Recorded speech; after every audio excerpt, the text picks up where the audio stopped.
With the 2018 NBA draft just around the corner, it's time to really lock in on who really is the top 5, top 6 guys in this draft class. So let's start in something of an order, and we'll call this a mock draft.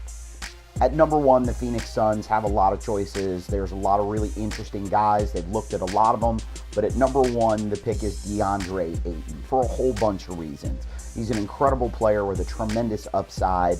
He's a local kid that is going to be good for the fan base, for an ownership group that cannot miss, and more importantly, a management group that cannot miss. DeAndre Ayton's probably as close to a can't-miss prospect. His ceiling is high, his floor is very low. The odds that he's not going to be a very special player in the NBA are incredibly slim. He is the guy at number 1.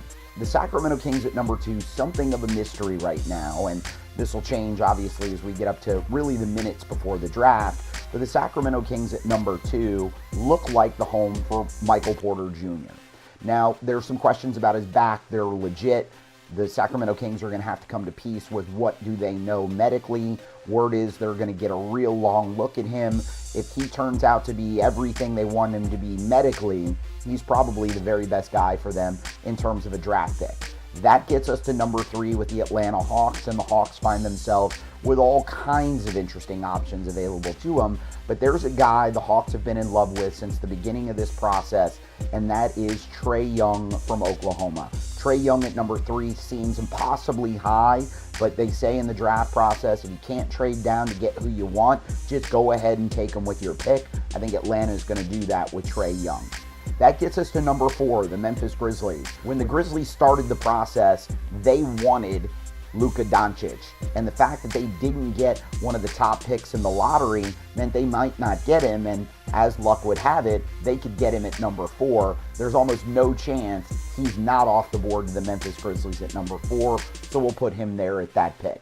At number 5, the Dallas Mavericks now find themselves with a couple of players they probably didn't expect. And the best one on the board is Marvin Bagley III. Bagley will be an incredible impact player for the Dallas Mavericks, and when you consider what's already on the roster in terms of Harrison Barnes and certainly last year's pick in Dennis Smith Jr., the Dallas Mavericks now set up to have a 3-person punch that could be as good as anybody in the Western Conference. That'll get us to number 6 in the Orlando Magic. Orlando Magic hoping for a point guard, won't get one, but they could get a future franchise player in Jaren Jackson Jr., and for him to be there at 6 would be an incredible find for the Magic. He was a guy that most people thought was a top 2, top 3 talent. Very well could go that way, but if the draft plays out like we just talked about, the Orlando Magic find themselves with Jaren Jackson. We'll do more mock drafts on Basketball Insiders. We'll do more videos around the draft, so stay tuned, keep it logged in, keep it locked in at Basketball Insiders.